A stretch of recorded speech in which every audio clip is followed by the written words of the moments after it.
Hey there, ladies and gentlemen. Welcome back to another video. My name is Kazio, and I know I've been gone for a while, but in this video, we'll be talking about Alex Mahan, also known as YandereDev.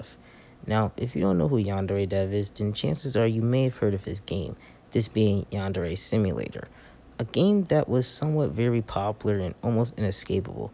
It was played by Markiplier, PewDiePie, and by Joon and was pretty much known throughout the internet sphere. It developed somewhat of a cult-like fan base over the years, but however, in recent years, it went through a series of controversies.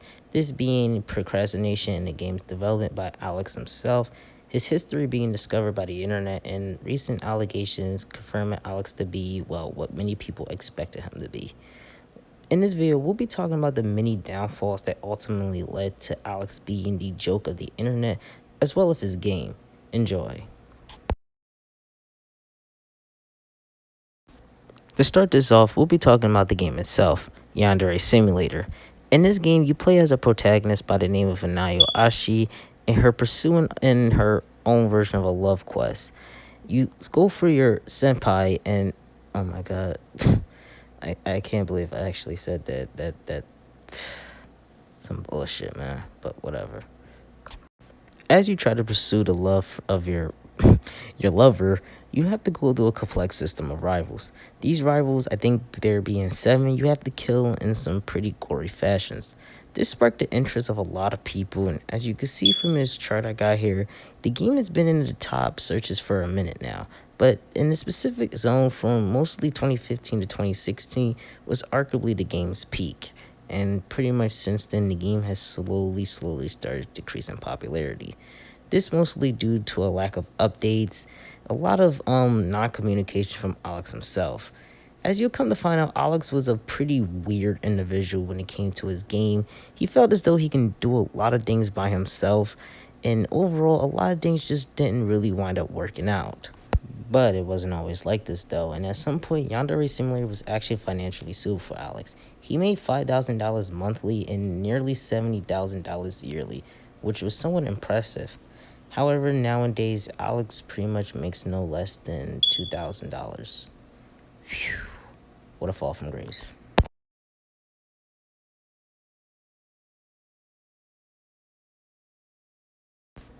During Alex's early years on the internet, mostly from 2000 to 2008, he went by a username known as ZetaZephlon, or ZetaZeph for short.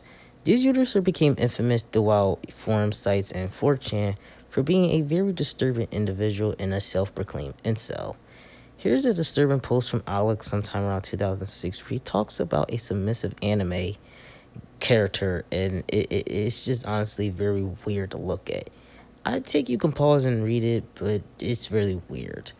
Alex was known for uploading these weird things, thinking not a lot of people will agree from him. But to be honest, it just made him look more like a fool, and a lot of people even compared him to Christian. This is also where he uploaded his infamous selfie pics that will become very prominent later on. Even more disturbing, there was even a disturbing discovery from Alex's early years that he even searched up on about killing his parents, or at least talked about it at some point. This post is from the r/osana subreddit. I suggest you check that out, but yeah, I guess at some point Alex talked about it because they were trying to make him get a job. I'm gonna be 100% honest, if I was Alex's dad, I would have probably killed him. I would have probably fucking murdered him. Alex has tried numerous times to hide his past, but it has recently gotten discovered by many people, and almost everybody knows who Alex's former username is. If you want to know more about Alex's past, I suggest you check out Joon the King's video he did about him. It gets more in detail, and also check out the r/osana subreddit. It has the a pretty much a detailed, comprehensive history of Alex's time at ZetaZephlon, and it was also where I got the whole parent killing thing.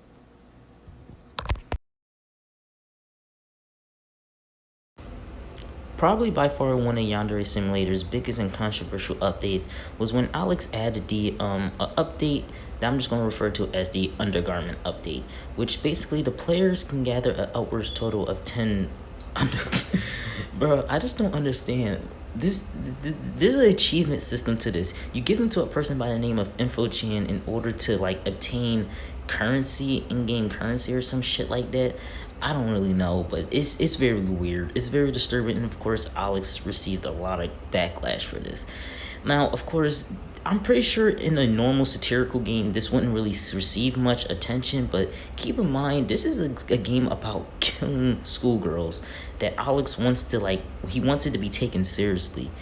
I don't know how you can take something like this seriously with stuff like this. It's very weird. He tries to justify this update, but it just doesn't work. It doesn't.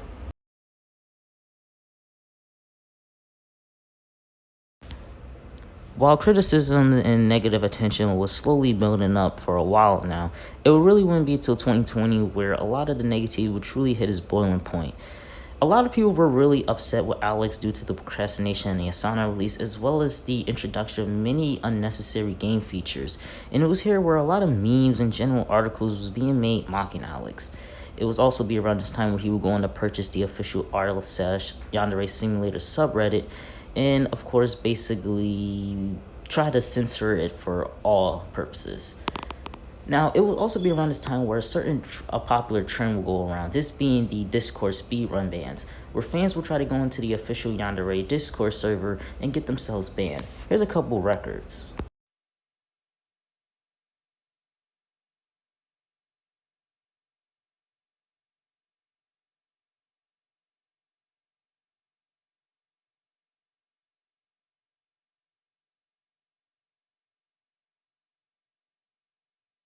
Somebody was also able to set the record for 5 seconds.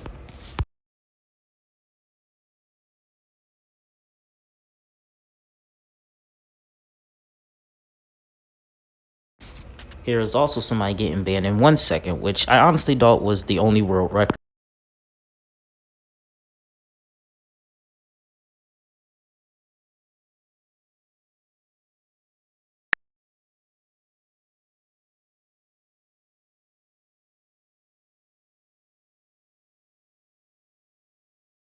And then finally, you have the speedrun that pretty much ended the entire race. This user pretty much managed to get banned in a span total of 0 seconds. How fucking crazy. Okay, so this is gonna be my personal attempt at getting banned really fast. Alright, so it started. And did I just get banned? Wait, there's no way. Wait, what? Did I just... Yeah, your fucking name! Your name got you banned! Yo! Let's go! That would be world record! Oh my god! Dude! They're monitoring it so heavy! Overall, this didn't really do well on Alex's part, and it pretty much wanted to show how big his ego was and how easily fragile it is, as people were easily able to break it and get banned in just short periods of time over simple name calls. Pretty sad.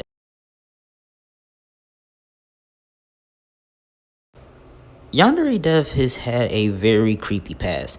I mean, it's no doubt. The guy is a creep. He's just a straight up pervert and a weird guy. He's had a long history of it, and there's even a unique video out there of YandereDev being creepy for just 3 minutes straight. It just displays Alec Mahan's disturbing behavior of being an incel and just honestly never getting laid. It's pretty sad that can really do something to somebody. It really is. There's one infamous moment known as the Salmon stream, since Alex is known to have an obsession with her. I'm just gonna play the video with some music. Ooh, what a nice view. Looking pretty good up there.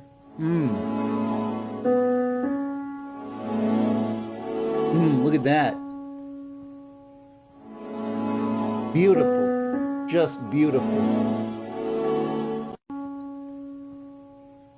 Here, honey, come down. Come down and give your lover a kiss. That's a...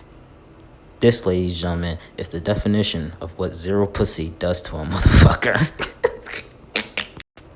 I'm gonna be honest, I think this comment sums it up best. He's an example of a hard-working dev. He's hard, but not at work. Oh, Jesus. On the 24th of September 2023, YandereDev will go on to be exposed for allegedly grooming a 16-year-old girl. I'm gonna be honest, allegedly would be a bit of an understatement, but whatever. Now, to many people who's already familiar with the story, this wouldn't be too much of a surprise. And of course, it wouldn't even be even no more much of a surprise when the messages would wind up coming out talking about the situation. Now, I'm going to show the Snapchat messages, but they just honestly goes to show how desperate Alex is. I don't know if he ever had a girlfriend, ever been laid. I don't think he's ever been, but when you read these messages, you can see them right now. It just it's very sad. It really is. Keep in mind, you should never really feel bad for someone like Alex. He pretty much brought this onto himself. And this was single-handedly the official destruction, or basically the death of Yandere Simulator. A lot of main people who worked on the project, such as Mulberry, the art developer, had kind of already left a year prior.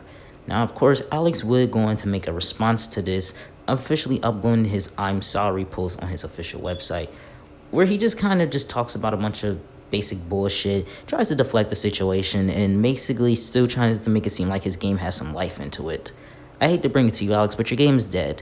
It doesn't have that fan base it once had almost 10 years ago, and you kind of already shitted the opportunity to drop the game when you pretty much had all the chances to. It's honestly a really sad story, but at the same time, Alex kind of did most of this to himself. Now, the reason why I kind of wanted to talk about this is because I've been kind of invested in the Yandere Simulator story for almost 4 years now. Ever since the whole hashtag trend YandereDev is dead, or RP YandereDev, went on YouTube, Twitter around this time. And that's kind of how I eventually got into the story.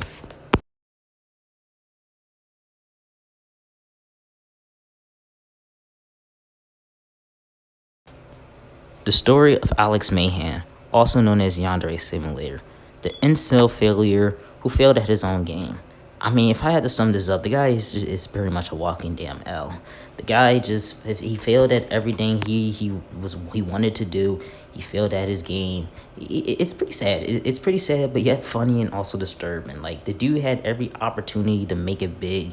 It just failed. Like, he was pretty much in a good position. A lot of people would want to be in, like, you know, with his mindset would want to be in, but, you know, it is what it is.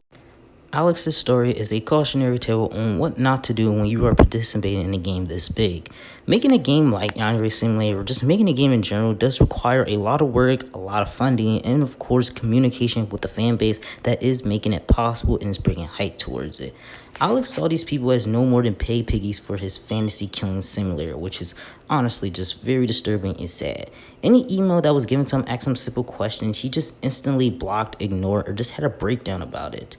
I'm gonna be honest, guys, if there's one thing we can definitely take away from the story of Alex, is that don't be an incel, don't be like Alex, go outside and, well, touch some grass.